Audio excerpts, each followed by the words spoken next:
आहेत काय लोकांसाठी?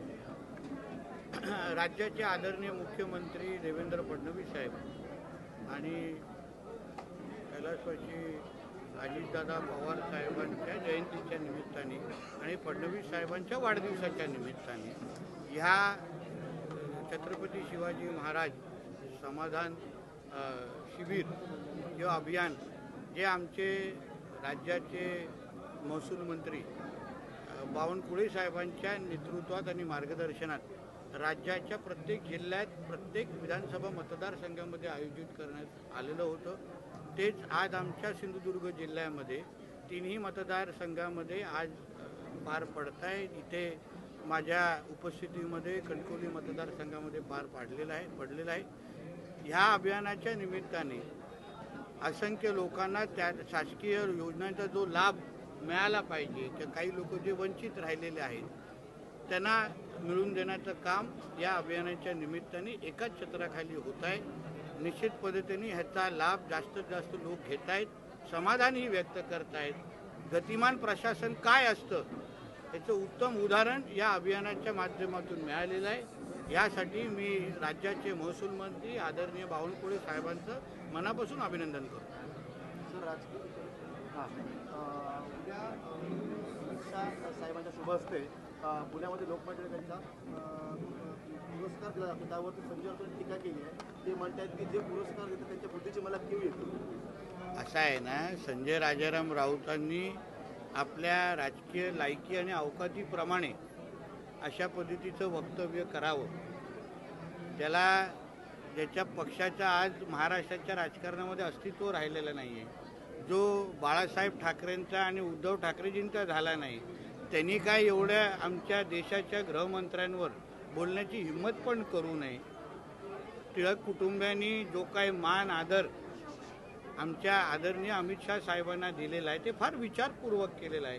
कुठे टिळक कुटुंबाची उंची आणि कुठे ह्या भांडूपच्या देवानाची सारख्या तीनपाट माणसाची लायकी, याप्रमाणे विचार करून पुढे संजय राजाराम राऊंनी बोलावं.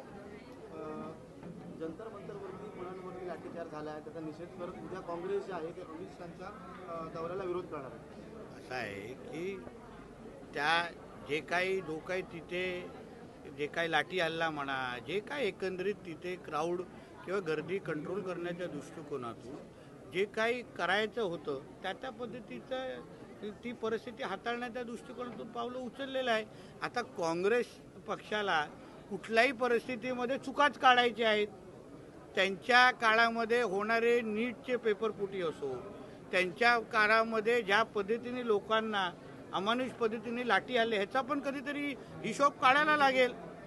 वैयक्तिक द्वेष ज्या पद्धतीने राहुल गांधीजी लोकसभेमध्ये भाषण करतायत, राजकारणापलीकडे जाऊन वैयक्तिक द्वेष दाखवण्याचं जे काम करत आहे, त्याच्यामुळे त्यांच्या काँग्रेस पक्षातून अजून काही वेगळी अपेक्षा नाही आहे.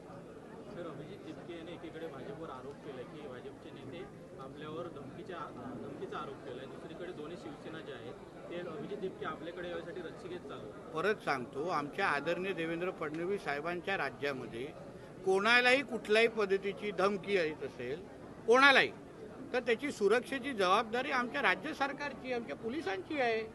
त्यांनी अधिकृत जाऊन तक्रार द्यावी, त्यांनी पुरावे द्यावे की ह्या व्यक्तीने या नंबरवरून मला धमकी दिलेली आहे. आम्हाला आमच्या पोलिसांवर एवढा विश्वास आहे की निश्चित पद्धतीने त्यांना सुरक्षा पण देतील आणि संबंधितांवर कारवाई पण करतील. म्हणून अशी कुठलीही माहिती असेल तर कुठलाही वेळ न घालवता, मीडियासमोर न बोलता थेट पोलीस स्टेशनमध्ये जावं आणि पुढचं काम आमचे पोलीस खातं करेल.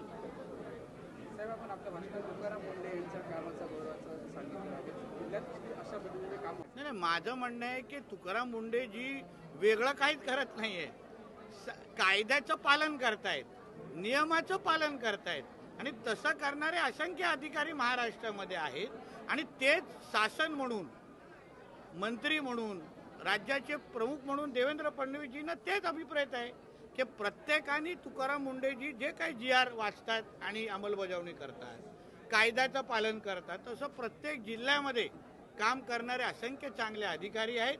त्यांच्याचमुळेच आज राज्याला एक प्रगतशील राज्य म्हणून आमच्या महाराष्ट्राला ओळख मिळालेली आहे.